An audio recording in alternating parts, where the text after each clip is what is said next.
Welcome back. और अब बात करेंगे नए माली साल के बजट के हवाले से। हर साल बजट का ऐलान एक आम शहरी के लिए बड़ी दिलचस्पी और तशवीश का बाइस बनता है। बजट सिर्फ हुकूमती अखराजात और आमदन का खाका नहीं होता, बल्कि इसके असरात बराह रास्त आवाम की जिंदगी पर मुरतब। बिल्कुल ऐसे ही है। और हर साल बजट आता है और बजट आने से पहले कुछ उम्मीदें होती हैं, कुछ वाबस्तगी होती है, कुछ लोगों की अटैचमेंट होती है।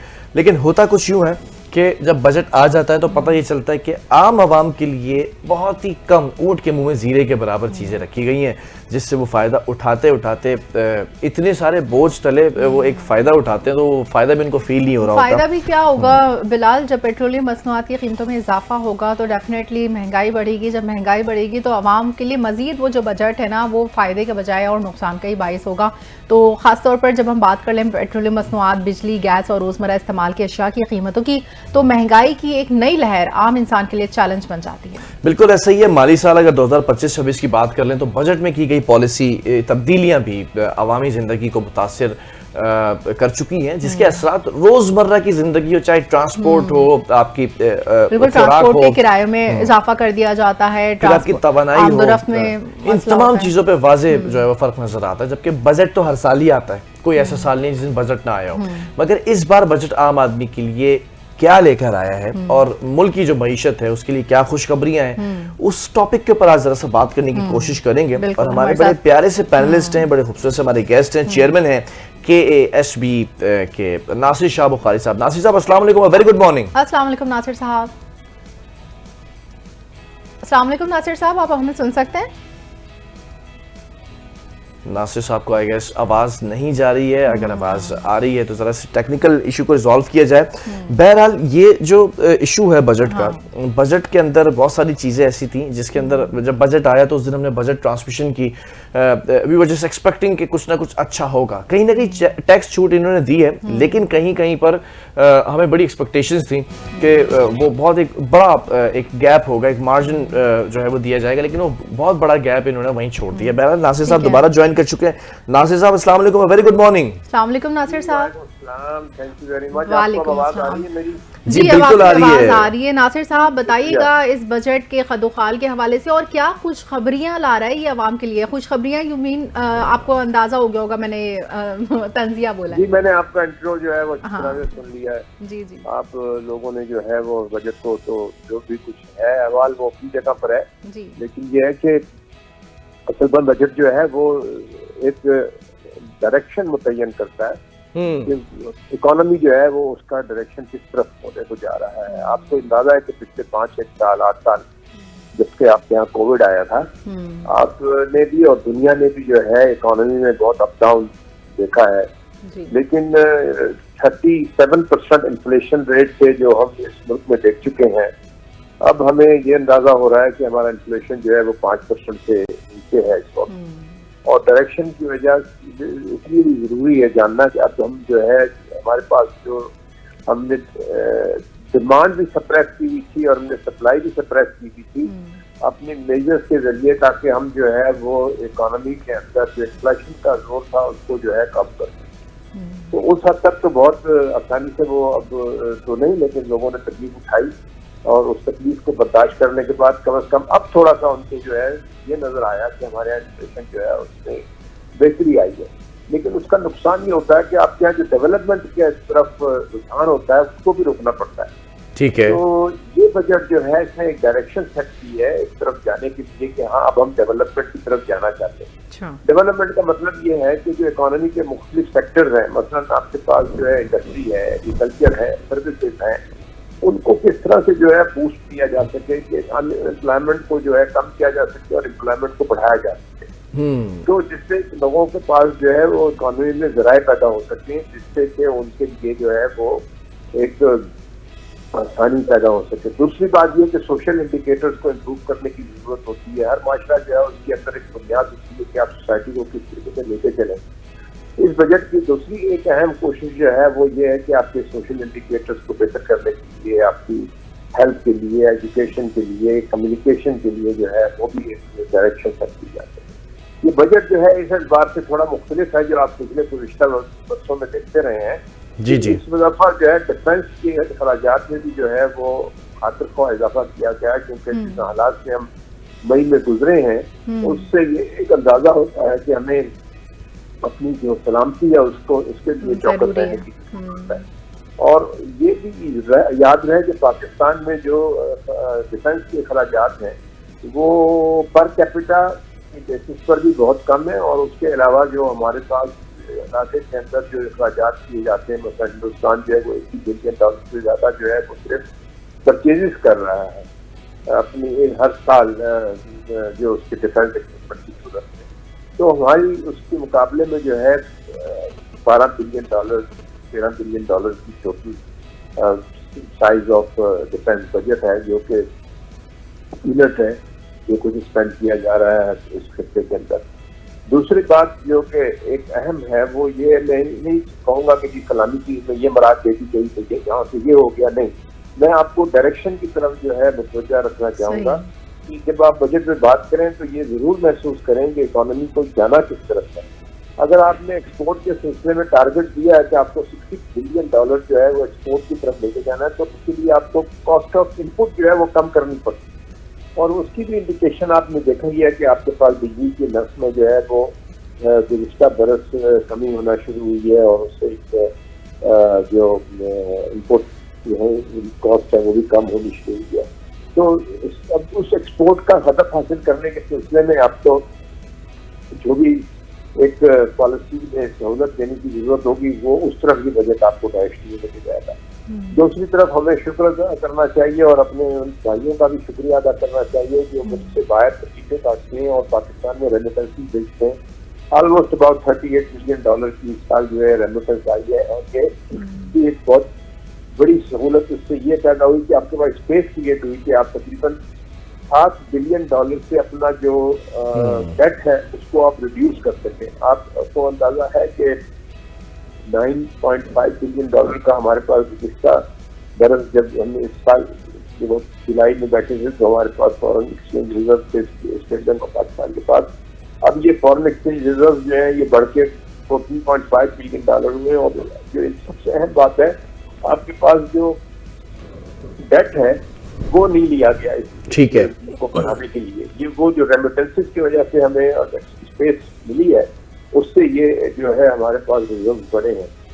ये एक खुदा का शुक्र अदा करना चाहिए। और इसके अलावा भी जो एक डायरेक्शन जैसे आप मुतय्यन करते हैं कि अपनी आपकी ये रेमिटेंसेस जो है ये मजीद और कितनी ऊपर जा सकती है, तो मैं समझता हूँ कि हमें $45 बिलियन तक का टारगेट जो है वो रखना चाहिए कि हम रेमिटेंसेस में इजाफा हो। ठीक है नासिर साहब, जरा सा ये भी बताइएगा 75% से डेट जो है वो कम होकर जीडीपी का 69% पे आ गया। ये भी एक जो है पहली दफा हमें चीज नजर आ रही है कि हमारा डेट का रेशो जो है वो ठीक कम है। हुआ है। अब आप लोग जब टीवी पे बात करते हैं तो इस पर आपका कोई अंदाजा नहीं जाता कि हमारा डेट का रेशो जो है वो कितना कम हो रहा है। ठीक है नासिर साहब, जरा सा आज आज के ये भी बताइएगा कि महंगाई को कंट्रोल करना एक बहुत जरूरी टास्क है हुकूमत के लिए, क्योंकि महंगाई जिस तरह से बढ़ती चली जा रही थी, चीजें और ज्यादा आउट ऑफ द हैंड्स जा रही थी। इस बजट के अंदर आप अगर माइक्रोस्कोपिक एनालिसिस अपना सामने रखते हैं तो महंगाई को कंट्रोल करने के लिए कौन से इकदाम किए गए हैं और वो मौसर साबित हो रहे हैं, फिर होंगे?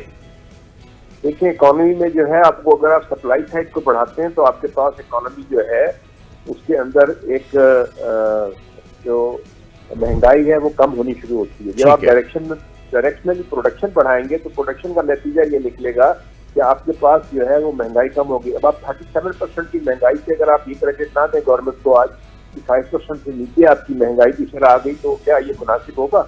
तो ये पॉलिसी को मुतय्यन रखना जरूरी है कि इससे ये महंगाई भी ना बढ़े। लेकिन मैंने आपको ये बताई जो बात की आपको अपने पास जो है सप्लाई बढ़ाने की जरूरत होगी ताकि अब आप जो है डायरेक्शनली डेवलपमेंट की तरफ जा सकें, और वो तभी मुमकिन होगी जब आपके यहाँ प्रोडक्शन बढ़ेगी। जी नासिर साहब, जाति का चिराग नहीं है इस किस्म का कि दुनिया में जो है ऑयल की कीमत जो है वो बढ़ रही है 15%, 20%, क्योंकि जंगें हो रही हैं और आप कहें कि आपके यहाँ जो है वो ऑयल नहीं। दिफा की जानिब जो बजट हमारा जाता है वो तो हमें पता चल गया, उसकी डायरेक्शन बिल्कुल सही समत में गामजन है, क्योंकि माशाल्लाह हमने पाक भारत जंग जीत ली है और हमारे पायलट्स ने बहुत अच्छी तरह से अपने टारगेट्स अचीव किए और बहुत माहिराना सलाहियत का मुजाहरा किया है। ये तो हमारी कौम के लिए फ़ख्र का बायस बन गया और हमें अंदाज़ा हो गया कि बजट जो है वो दिफा का बिल्कुल सही डायरेक्शन में है।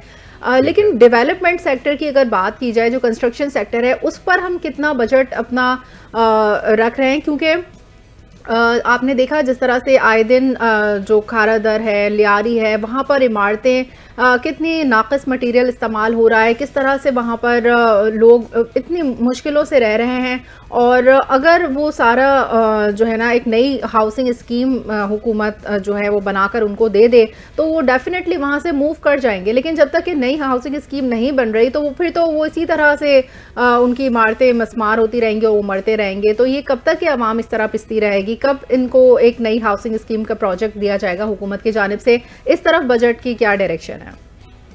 बजट जो है वो कंस्ट्रक्शन का कारोबार तो नहीं करता, वो तो एक स्कीम जो देता है उसके अंदर उन्होंने डेवलपमेंट के लिए जो है रियल एस्टेट सेक्टर को मराहत दी है जी, क्योंकि आपकी एक्साइज ड्यूटी जो है वो कम कर दी गई है। अच्छा। आपके जो रेट ऑफ ट्रांसफर है वो कम कर दिया। आप जिस तरफ इशारा करें एक्चुअली गवर्नेंस का इशू है।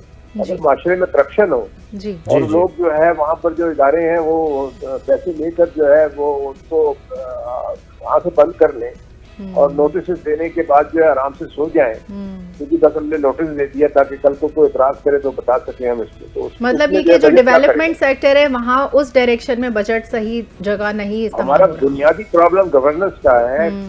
बजट हो या नो बजट हो, गवर्नेंस हमारी जो है वो सारी तमाम इदारों के अंदर जिन इदारों का आवाम से ताल्लुक होता है वहाँ पर आप मुझसे बेहतर समझ सकते हैं। लोग जो है बात नहीं करते, चुप हो जाते हैं, लेकिन हकीकत तो यही है कि हुकूमत के तमाम इदारे जो हैं जिससे आप पब्लिक के साथ से गवर्नेंस की जो इशू है वो हल नहीं होके दे रहे हैं, उसके अंदर हुकूमत फेल हो जाती है और तो हर आने वाली हुकूमत फेल हो जाती है। ठीक है। अच्छा नासिर साहब, माशरे के साथ हमारे प्रॉब्लम है। नासिर साहब, पेट्रोलियम मसनूआत हैं, पेट्रोलियम के जितने भी प्राइसेस ऊपर जाते हैं तो ज़िंदगी भर की जो रोज़मर्रा की अशिया होती हैं, इस्तेमाल की अशिया, खुर्द-व-नूश हैं या फिर दूसरी चीज़ें, वो कहीं ना कहीं मुतासिर होती हैं। हाउ डू यू सी कि ये पेट्रोलियम प्राइसेस ऊपर जा रही हैं और पाकिस्तान की मईशत और आम आवाम के ऊपर किस कदर असर पड़ता है और इनको रोका कैसे जा सकता है इन प्राइसेस को ऊपर जाने से? भाई आप पैदावार बढ़ाएं ना, गैस की पैदावार बढ़ाएं, आप ऑयल प्रोडक्शन बढ़ाएं, करने के लिए जो है जो हुकूमत की पॉलिसियां हैं कि ऑयल एंड गैस एक्सप्लोरेशन हो, तब तो जाके ये मुमकिन हो सकता है कि आपके पास अपने पास हो। लेकिन जब तक आप imported oil and gas import करेंगे तो फिर आपको इंटरनेशनल मार्केट के ऊपर जो है इसका इंतजार होगा। आप कैसे कह सकेंगे कि आप बाहर कीमतें बढ़ गए और यहाँ कीमतें ना बढ़े? बाई दफे आपको शायद ये अंदाजा होना चाहिए कि पाकिस्तान जो है इस वक्त भी पूरे साउथ एशिया में जो ये ऑयल की कीमतें ये सबसे कम है। अच्छा। आप चाहे बांग्लादेश हो चाहे इंडिया हो, उन सब के मुकाबले में पाकिस्तान में ऑयल की कीमतें सबसे कम है। तो ये है तो डिपेंडेंट है कि आपकी इंटरनेशनल मार्केट किस डायरेक्शन। अच्छा नासिर साहब, एक और सवाल मैं आपसे आखिरी सवाल पूछना चाहूँगी कि जो पाकिस्तान की जो मौजूदा बजट है उसमें टैक्स पॉलिसी अवामी आमदनी के मुताबिक है या इसमें कुछ बेहतरी के इम्कानात हैं? जो मतलब हमारे जो बेहतरी के इम्कानात हैं, मैं तो इस टैक्स पॉलिसी को जो है समझता हूँ कि यहाँ पे हमें पाकिस्तान में एक फ्लैट टैक्स का निज़ाम और कंजम्पशन बेस्ड निज़ाम जो है वो कायम करना चाहिए, ताकि कंजम्पशन जिस आदमी ने की वो उसका टैक्स अदा करे। आम गरीब आदमी जो है जो कंजम्पशन नहीं करता वो क्यों टैक्स अदा करे? लेकिन हमारे पास क्योंकि पुराना एक नौ आबादियाती निज़ाम चला आ रहा है, उसमें कोई हुकूमत जो है ये एक एफर्ट नहीं करती कि वो यहाँ पे फ्लैट टैक्स का कंसेप्ट जो है वो इंट्रोड्यूस करे और कंजम्पशन टैक्स इंट्रोड्यूस करे, जिसकी वजह से आपके पास जो टैक्स का रेट है वो इलाके में जो हाईएस्ट रेट्स में है वो आप चार्ज करते हैं। और उस मामले में जब तक आप एक टैक्स की पॉलिसी को जो है एक उसमें इस ख्याल से कि जी जो कंजम्पशन कर रहा है वो उसका टैक्स अदा करें, उस बेसिस पे नहीं आएंगे उस वक्त तक हम हमेशा जो है वो यही 2% ऊपर 1% नीचे के ऊपर जो है पीछे रहे। ठीक है, बहरहाल बहुत शुक्रिया। नासिर शाह बुखारी साहब हमारे साथ मौजूद थे और अपना तजिया जो है वो आप लोगों तक पहुँचा रहे थे। अब देखना है कि बजट के अंदर कौन सी ऐसी इस्लाहात हैं जो और मज़ीद हो सकती हैं या बजट को मज़ीद बेहतर बनाया जा सकता है अगले साल के लिए। कुछ चीज़ें ऐसी हैं, पेट्रोलियम मसनूआत आपने देखा कि अभी गुज़िश्ता दिनों कैसे 8 रुपये बढ़ा दिए गए, बहुत ज़्यादा। ये एक आम आदमी के ऊपर बड़ा एक बम गिरता है, बोझ है, पूरा बजट उसका डिस्टर्ब हो जाता है। जो महीने का आपका एक बजट होता है ना, इसी तरह हुकूमत का एक बजट था तो उससे पहले एक मिनी बजट भी पेश किया गया था। इसी तरह हमारा भी एक बजट होता है और एक मिनी बजट होता है। मिनी बजट आखिरी जो 10 दिन होता है ना हमारे, उसमें हम एग्जीक्यूट करते हैं। शुरू के 10 दिन हमारा बजट बड़ा एग्रेसिव होता है, बल्कि स्टार्टिंग के 10 दिन हमारा बजट बड़ा खुला डुला होता है ना। बीच के 10 दिन जो होता है मंजले, उसके अंदर हम थोड़ा सा कसमा पुरसी से काम करते हैं। आखिरी के अंदर हमारा जो 10 दिन होते हैं उसमें मिनी बजट आता है। और जी, दूसरे गेस्ट भी हमें ज्वाइन कर चुके हैं। चेयरमैन हैं कंज्यूमर्स एसोसिएशन ऑफ पाकिस्तान के कौकब इकबाल साहब। अस्सलाम वालेकुम, वेरी गुड मॉर्निंग कौकब साहब। अस्सलाम वालेकुम। कैसे हैं आप, खैरियत से हैं? जी अल्लाह का करम। चलें जी, अब आपकी शक्ल भी हमें नजर आ रही है वाया वीडियो लिंक, आप ज्वाइन कर चुके हैं। Good to see you sir. Sir budget के ऊपर जरा सा बात करते हैं, आपकी बड़ी स्टडी है बजट पर। How do you see this budget के कुछ फायदेमंद है या फिर वही बातें जो पुरानी थी? देखिए, बजट में जो है आजाद शुमार का मैं समझता हूँ कि हेर फेर है। अच्छा। और ये जो बजट बनाया जाता है, ये जब जाहिर है कि अखराजात को देखने के लिए बनाया जाता है कि हम किस तरह अखराजात करेंगे, किस तरह आमदनी होगी, कैसे हम मुल्क को चलाएंगे। मगर पहले कुछ 25 साल पहले की बात मैं करूं कि उस वक्त जब बजट आता था तो ये महसूस था कि ये बजट जो है पूरे साल इसके ऊपर ही इक्तफा किया जाएगा। मगर बजट आने के साथ ही या उससे पहले ही मिनी और उसके साथ साथ पेट्रोलियम की कीमत, पेट्रोलियम मसनूआत की कीमत, गैस की कीमत, बिजली की कीमत, इसमें इजाफा जब होता है तो सारिफ के ऊपर जो बोझ आता है वो सिर्फ अशिया खुर्दनोश और अशिया सर्फ का नहीं आता। वो तो इस बजट जो है, जैसे आपने अभी बताया कि आपके घर का बजट जो है वो आप कैसे बनाएंगे। हुकूमत तो अखराजात पूरा करने के लिए आपके ऊपर टैक्सेस लाती है कि भाई इधर से टैक्स ले लेंगे, उधर से टैक्स ले लेंगे। पेट्रोलियम मसनूआत की कीमतों में इजाफा कर दिया जाएगा, जबकि पेट्रोलियम मसनूआत की कीमतें अभी आलमी मार्केट में कम हुई। मगर वजूद सारिफ को अगर एक जमहूरी हुकूमत, मैं जमहूरी हुकूमत की बात चाहता हूँ कि जमहूरी हुकूमत में सारिफ को क्या रिलीफ मिलता है, एक आम आदमी को क्या रिलीफ हासिल हो सकता है, क्या उसको ये देखा जाता है कि जनाब उसको सब्जी, तरकारी, फल फरोश और जो इसकी जरूरियात जिंदगी की चीजें हैं। अब मैं फ्रिज की बात नहीं कर रहा, एसी की बात नहीं कर रहा, कारों की बात नहीं कर रहा, मैं चाहता हूँ कि मुर्गी पर भी टैक्स लगा दिए, खाने पीने की चीजों के ऊपर टैक्स लगा रहे हैं। ये तो बहुत ही ज्यादती की बात है। टैक्स लगा हुआ है, खुर्द की अशिया पे टैक्स लगा हुआ है, आपका जो पाम ऑयल आता है इसके ऊपर टैक्सेस है। आप ये दिन ब दिन जो है, अगर आप टैक्सेस के इस तरह का निजाम राइज करेंगे तो लोग जो फिर यकीन करें कि फिर किस तरह टैक्स अदा करेंगे।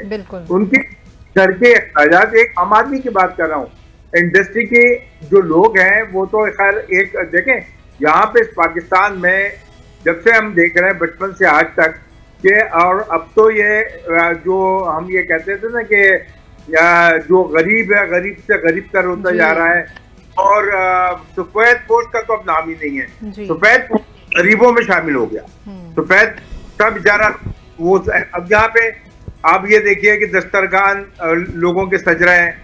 लोगों ने जो है ऐसी जगहों पे अपना दिखावा करने के लिए, लोगों को बताने के लिए, चंदा वसूल करने के लिए, ये सब क्या है और क्यों?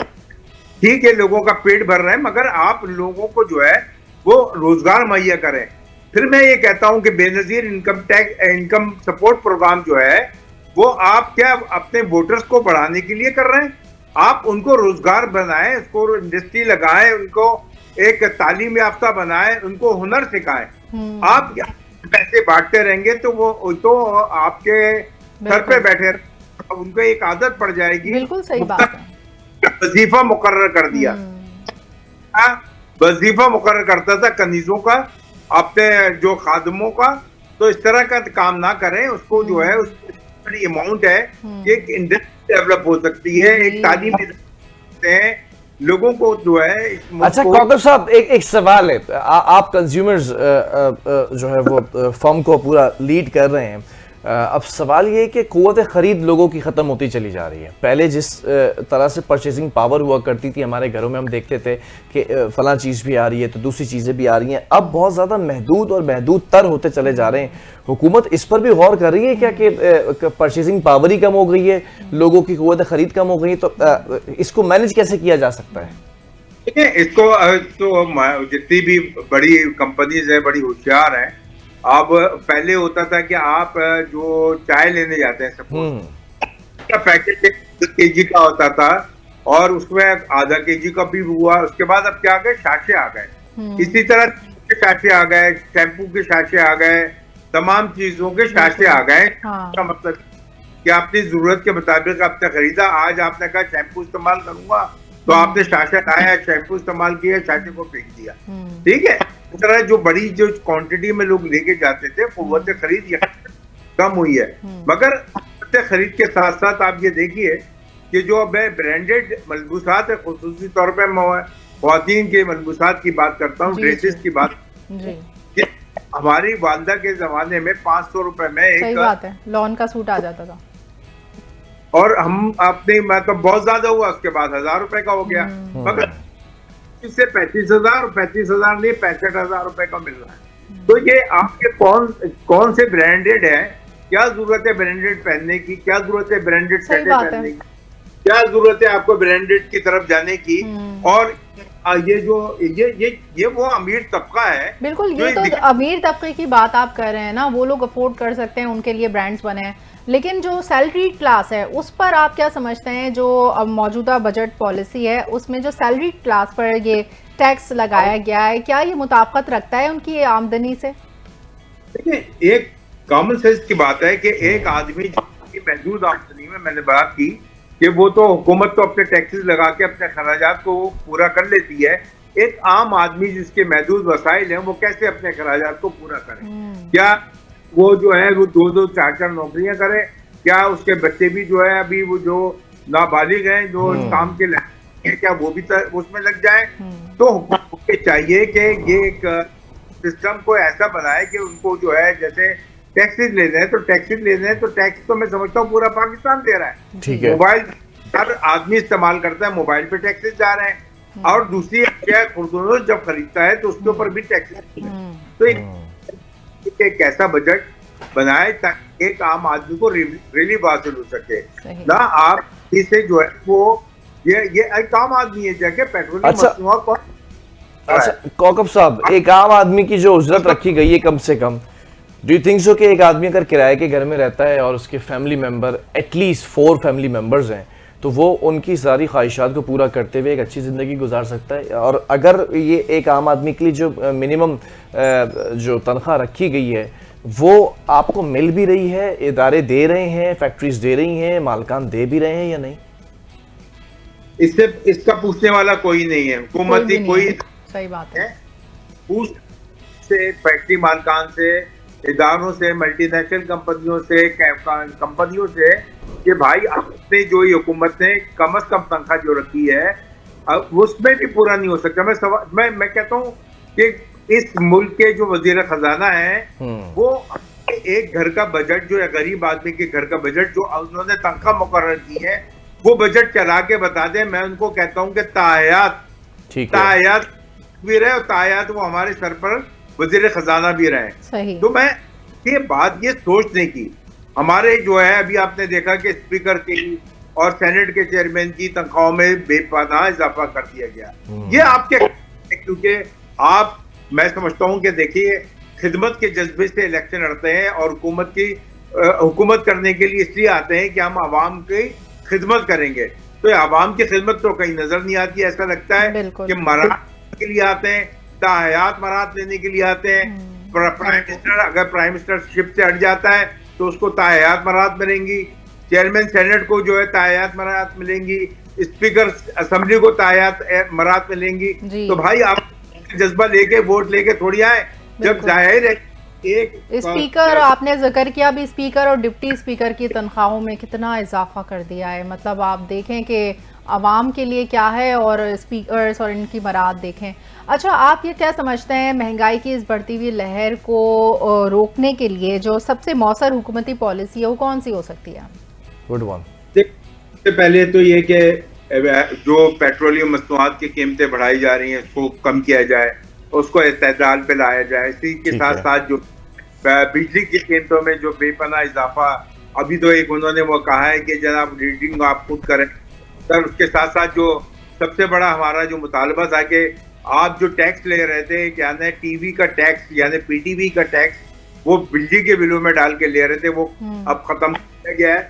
उसका जो असरात अब तो आवाम सोलर पैनल्स की तरफ आ गए हैं, अब तो बिजली के बिल में कमी होनी चाहिए, लेकिन कोई हम कमी नहीं देख रहे हैं।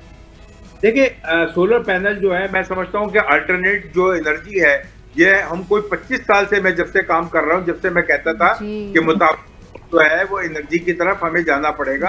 हम हाइड्रोइलेक्ट्रिक के ऊपर डिपेंड नहीं कर सकते, क्योंकि हम डैम बने नहीं, और डैम बने भी होते तो तब भी हाइड्रो इलेक्ट्रिक जो है वो उससे बेहतर है कि अल्लाह ताला ने हमें इस मुल्क में, अब ये देखिए इतना तो तैयारी है कि वो आपको सोलर लगाने और सोलर को बिल्कुल फ्री कर दें। आप उसके ऊपर टैक्सेस हटा दें और हर घर के ऊपर छोटे बड़े पे, अगर वो छोटा गरीब घर जो है वो अफोर्ड नहीं करता, आप उसको लोन दें बैंकों से।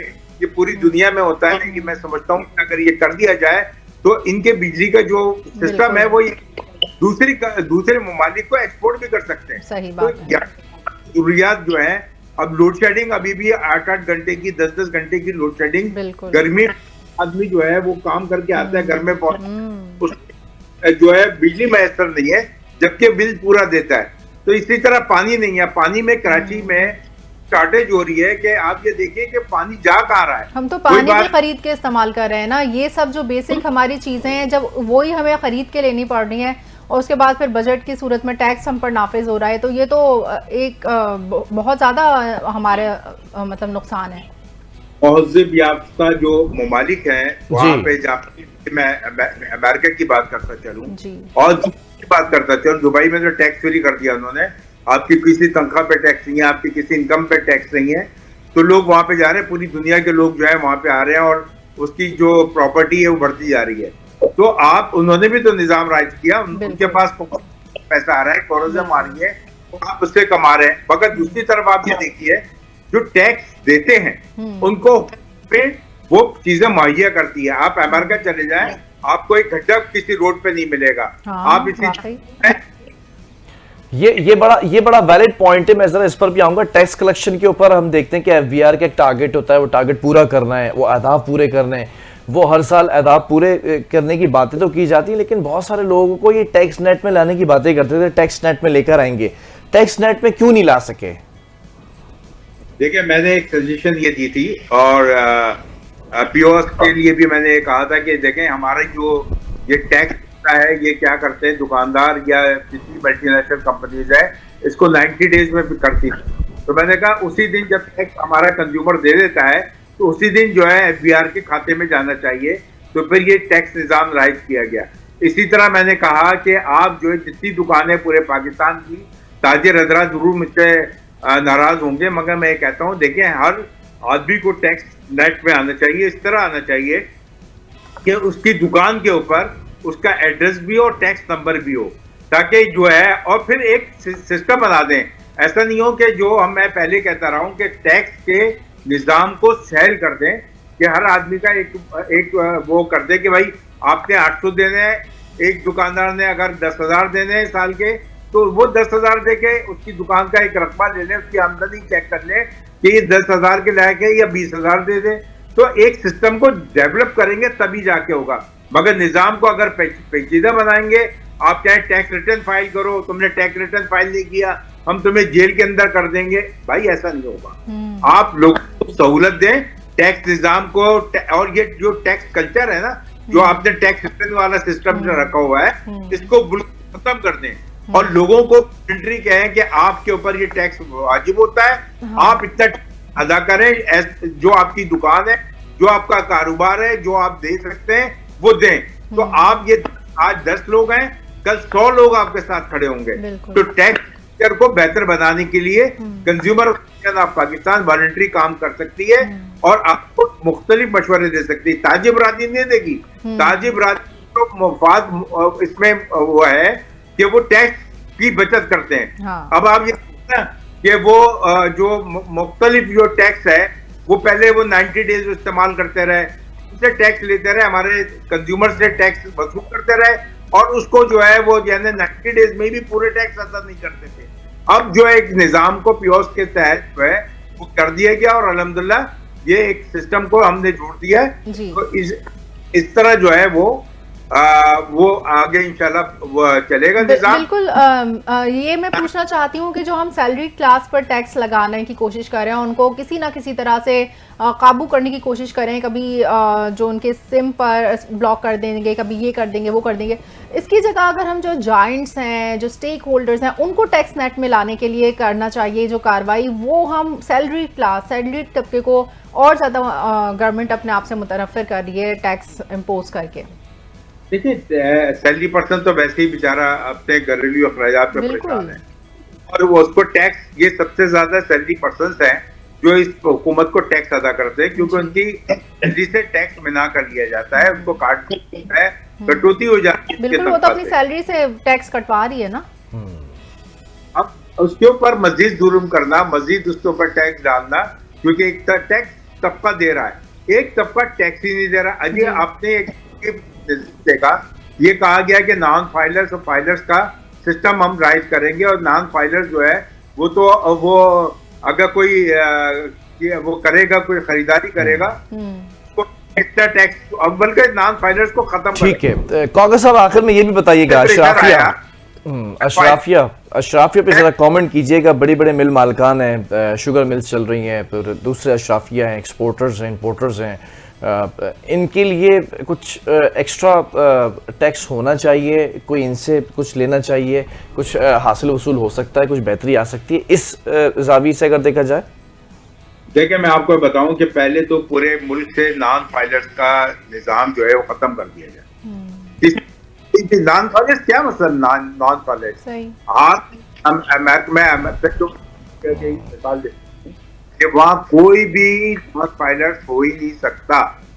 आप उस बात को, उस बेस को क्यों नहीं बनाते यहाँ पे कि नॉन फाइलर्स, आप फैसिलिटेट कर रहे हैं नॉन फाइलर्स को, आप कह रहे हैं आप दुकान भी खरीद लेंगे, मकान भी खरीद लेंगे, गाड़ी भी खरीद लेंगे, क्यों भाई? और ये नॉन फाइलर्स हैं कौन? ये नॉन फाइलर्स वही हैं अमीर तबका जो आपके पास डाल के उन्होंने कहा हो जनाब हमारे पैसा ये ब्लैक मनी है, वो कहाँ जाएगी, हम नॉन फाइलर्स रहने दो हमें। ये नॉन फाइलर्स जो है, ये ब्लैक मनी का जो पैसा है वो हुकूमत से छुपा के ये इधर उधर इस्तेमाल करते हैं।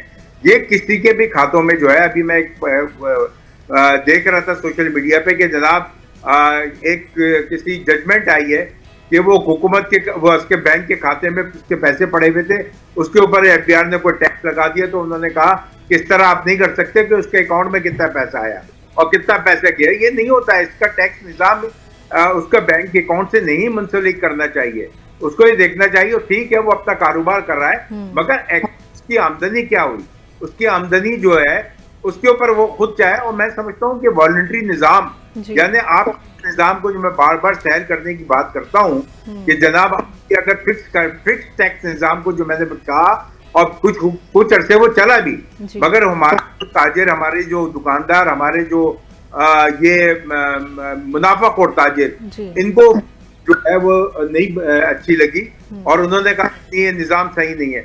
हमारा जो हमारी तो इतनी बड़ी दुकान है मगर हमारी आमदनी नहीं है। तो भाई आप वॉलंटरी बताएं ना कि आपकी आमदनी क्या है। आपने इतनी बड़ी दुकानें जो हैं, आप की दुकान पे चले जाए, मान चला दूध की दुकान पे चले जाए तो आपको लगेगा कि करोड़ों पे उसने लगा दिए दूध की दुकान पे, आपका चिलर भी चल रहा है, पंखा भी चल रहा है, सब कुछ चल रहा है और दूध में मिलावट करके कर रहा है, आप तो उसका टैक्स नहीं दे रहे।